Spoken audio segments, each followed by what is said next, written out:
बिस्मिल्लाहिर्रहमानिर्रहीम। कहानी की दुनिया में आप सबको खुशामदीद कहते हैं। उम्मीद है आप सब खैरियत से होंगे। जी तो व्यूअर्स, आज की कहानी भी एक इमोशनल स्टोरी है। ये एक लड़की की आप बीती है। चलें आपके साथ शेयर करते हैं। कभी सोचा भी नहीं था कि ज़िंदगी इतनी खूबसूरत हो सकती है। सर, मैं बहुत नाजुक दिल लड़की हूँ। डरती थी ज़माने से, लोगों से, ख़ासकर इन लम्हों से जब किसी की हमसफ़र बन जाऊँगी। वो कैसा होगा? अगर वो गाली देने वाला हुआ, अगर वो दुखे मिजाज का हुआ तो हमारी सोच ना मिल सकी तो। मैं बहुत डरती थी। एक ख्वाब था जो मुझे ख्वाब देखने से मना करता था, जानते हुए भी। मेरे अम्मी अब्बू नहीं हैं। चाचू लोग मुझसे बहुत ज़्यादा प्यार करते थे। उन्होंने मुझे बचपन से पाला।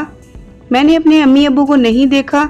दादी ने बताया कि 1 साल किसी एक्सीडेंट में इनकी मौत वाक़या हो गई।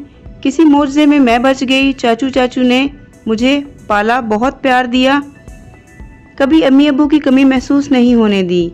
लेकिन मेरे चाचू की बेटी मेरी आपी, इनकी शादी 2 साल रही, फिर तलाक हो गई। जानते हैं, इनकी तलाक की जिम्मेदारी मुझ पर डाली गई। इनका जिम्मेदार मुझे ठहराया गया क्योंकि आपी के शौहर मुझे पसंद करने लग गए थे, जबकि मैं पर्दा करती थी। इनसे मैं अल्हम्दुलिल्लाह हाफ़िज़ा हूँ। स्कूल की तालीम तो मैंने नहीं हासिल की, पर दीनी तालीम मेरे पास ज़रूर है। बापर्दा लड़की हूँ, लेकिन आपी ने मुझ पर शक करती। फिर इनमें झगड़ा रहने लगा। आपी जब भी झगड़ा करके अपने शौहर से यहाँ आती, मुझसे झगड़ा करती, मुझे बुरा भला कहती, गालियाँ देती, मेरे लिए न जाने कैसे कैसे अल्फाज इस्तेमाल करती। चची भी इसकी तरफदारी करती। मैं किससे कहती? बेहया लड़की नहीं हूँ मैं, लेकिन मुझे गलत कहा जाता था। चुप हो जाती, फिर अल्लाह के सामने रोती, मेरा अल्लाह पाक, मेरा कोई सहारा नहीं है तेरे सिवा। हाँ, चाचू मेरे साथ बहुत हमदर्दी करते थे। फिर एक दिन आपी ने अपने शौहर के साथ झगड़ा किया। झगड़ा बहुत ज़्यादा बढ़ गया, इनमें तलाक हो गई। बस फिर मेरी ज़िंदगी जहन्नुम बन गई। मुझे इतना जलील करने लगे, बात बात पे मेरी किरदार कुशी करते। मुझे बदजन कहा जाता, मेरे लिए अजाब होने लगा। मैं सफाई देते देते थक गई थी। आपी ने एक बार उबलता हुआ पानी जानबूझकर मुझ पर गिरा दिया। फिर कहती, देश की हाथ से छूट गई। रात जब चाचू आए तो मुझे डॉक्टर के पास ले गए। मैं काफ़ी जल चुकी थी। मैं खामोश हो गई, किसी से क्या कहती अपने दर्द। दादी भी तो नहीं थी, अल्लाह के पास जा चुकी वो। मैं बेटी से नौकरानी बन गई। चची जान मुझे कहती, तू मनहूस है। मुझे बद्दुआ दिया करती, तुम कोई तवाइफ बन जाओ। फिर मुझे अम्मी अब्बू की बहुत याद आने लगी। काश मैं मेरी अम्मी होती, मैं इनको सब कुछ बताती कि ये लोग मुझे कितना गलत कहते हैं। चाचू ने जब देखा मुझ पर महशर ढाया जा रहा है, उन्होंने मेरी शादी का फैसला कर लिया। चची कहती थी, किसी तलाक वाले लड़के के साथ शादी कर दो, हम इसको जहेज नहीं दे सकते। मैं चाहती थी खुदकुशी कर लूं, लेकिन सजदे में अल्लाह ताला से मदद मांगती रहती। फिर एक दिन रिश्ते वाली मेरे लिए एक रिश्ता लेकर आई। कहने लगी, लड़का गरीब है, माँ है, बस कोई बहन भाई नहीं है इसका, इसे जहेज की ज़रूरत नहीं है। चाचू ने पहले तो इनकार किया कि फ्रॉड लोग भी हो सकते हैं, लेकिन चची चाहती थी कि मेरी ज़िंदगी अजियत भरे लम्हात से गुज़रे। खैर, बात आगे बढ़ने लगी। रिश्ता तय पाया। बहुत परेशान थी, डर रही थी अपने अंजाम से, क्योंकि मेरी शादी नहीं की जा रही थी। मुझे घर से बस निकाला जा रहा था, एक बोझ समझकर उतारा जा रहा था। उन्होंने बताया बहुत गरीब है, लेकिन जब बारात आई तो सब बड़ी बड़ी महंगी कारें थीं, जैसे किसी शहजादे की शादी हो। सारा गांव हैरान था।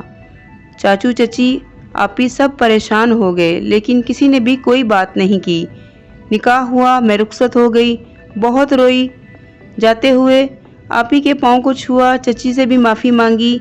अम्मी बाबा काश आप होते तो मुझे रुखसत करते। जब मैं ससुराल पहुंची, एक आलीशान घर था। फूलों की बरसात से मेरा इस्तकबाल किया गया। नबील ने मेरा हाथ थामा हुआ था। नबील मुझसे कहीं ज़्यादा प्यारा था। जब सब रस्में ख़त्म हो गईं, मैं डर रही थी, जिस्म कांप रहा था। नबील मेरे पास बैठा, मेरा हाथ थामा, मेरी आंखों में देखकर बोला, मैं जानता हूँ बहुत से सवालात होंगे आपके जहन में, पर आहिस्ता आहिस्ता आपको सब के जवाब मिल जाएंगे। चलें पहले शुक्राने के नवाफिल अदा कर लेते हैं। वज़ू किया, नवाफिल अदा किए। मुझे बहुत ज़्यादा भूख लग रही थी। मुझसे भूख बर्दाश्त नहीं होती, लेकिन किसे कहती। मुझे भूख लगी है, भूख लगने से मेरा शुगर लेवल कम हो जाता है। मैंने डरते हुए कहा, क्या मुझे कुछ खाने को मिलेगा? नबील मुस्कुराने लगे, मेरे सर पर हल्का सा थप्पड़ लगाया, प्यार से कहने लगे, चले आए। मुझे किचन में ले गए, फ्रिज में आइसक्रीम निकाली, मेरी तरफ बढ़ाई। मैं खुद ओवन में चावल गर्म करने लगे। मैं पहली बार आइसक्रीम खा रही थी। मेरी आंखों में आंसू थे, न जाने क्यों दिल घबरा रहा था। नबील ने मेरे आंसू साफ किए और मुस्कुराते हुए कहने लगे, अमारा ये आंसू क्यों? भला मैं चुप थी। अपने हाथ से खाना खिलाने लगे। फिर हम कमरे में चले गए। मेरा सर अपनी गोद में रख कर कहने लगे, मैंने जब आपको देखा था उस दिन आप जली हुई थी, डॉक्टर के पास आई थी। आप काफ़ी जली हुई थी। आपके चच्चू पास थे। अब आप इनसे कह रही थी, चाचू मैं बहुत परेशान हूँ, आप सब मेरी वजह से हुआ है। चाचू रोते हुए कहा, बहुत मजबूर हूँ मैं बेटा। इस लम्हे मैं पास ही बैठा हुआ था। मैं भी उस दिन काफ़ी बीमार था, इस वजह से हॉस्पिटल गया। आपने चेहरे से निकाब हटाया तो मेरा दिल आपके सजदे में गिर गया। आपके चाचू किसी को अपने घर का एड्रेस समझा रहे थे। बस फिर रिश्ते वाली को भेजकर सब कुछ मुमकिन बना दिया। नबील की अपनी दुकान थी करियाने की, काफ़ी बड़ी। अल्लाह ने इन पे बहुत रहमत की हुई थी। वो मेरा बहुत ख्याल रखते थे। इनको देखकर मुझे ज़िंदगी से मोहब्बत होने लगी। मेरी हर छोटी से छोटी ख्वाहिश भी पूरी करते, जिससे मेरी दुनिया ही बदल गई। इनको गुस्सा भी नहीं आता, बस हाँ कभी कभार नाराज़ हो जाते बच्चों की तरह, फिर मुझे इनको मनाना पड़ता। हमारा पहला बेबी आने वाला था। मुझे तो पलकों पे बिठाया गया। खाना तक अपने हाथों से खिलाते मुझे। घर के काम करने के लिए मुलाजमा रख दी। मैं कोई भी काम करने को कहती तो मुझे डांटने लगते। मेरी ज़िंदगी में सुकून भर दिया नबील ने। मुझे महंगे होटल्स में डिनर करवाने के लिए लेकर जाते और मैं इनके बाजू पर सर रखे बिना नींद नहीं आती थी। शादी को 15 साल गुजर गए। माशाल्लाह 2 बेटे 2 बेटियां हैं। मुझे नहीं याद कभी मुझे किसी सख्त लहजे में पुकारा हो नबील ने। नबील चचा चची के घर जाने से मुझे मना करते थे। चची की बदसलूकी मैं तो भूल चुकी थी, पर नबील को याद थी। हम 3 बार उम्रा करने के लिए भी गए और एक हज भी किया। मैं नहीं जानती ये सब कैसे हुआ, लेकिन अल्लाह पाक बेहतर जानता है। बेकस हो को कब वो अता कर दे। वो सामने बैठे हुए बेटी से बातें कर रहे थे। मुझे हाई ब्लड प्रेशर है, मेरे सर में दर्द है, अभी मेरे लिए ऑयल मसाज कर दो। इसे जानते हुए मुझे थोड़ी सी तकलीफ़ हुई तो बच्चों को तड़पने लगते। कभी कभी आंखें नम हो जाती। इनकी मुराद ऐसे भी होती। इन मर्दों को बताना चाहती हूँ कि अपनी बीवी को गाली देने वाले मर्द तो बहुत होते हैं, रुस्वा करने वाले बहुत होते हैं, पर नबील जैसे मर्द भी होते हैं। मेरे नबील से शहजादे भी हैं जो किसी को दुखों की सताई हुई बेटी को अपनी शहजादी बना लेते हैं।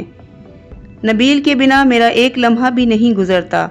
अल्लाह इनको लंबी ज़िंदगी अता करे। वो हमेशा मेरे जिस्म में रूह बनकर रहेंगे। जी तो व्यूअर्स, मेरी आज की स्टोरी आपको कैसी लगी मुझे कमेंट बॉक्स में ज़रूर बताइएगा। तो फिर मिलते हैं कल एक न्यू स्टोरी के साथ। तब तक दुआओं में याद रखिएगा। अल्लाह हाफिज़।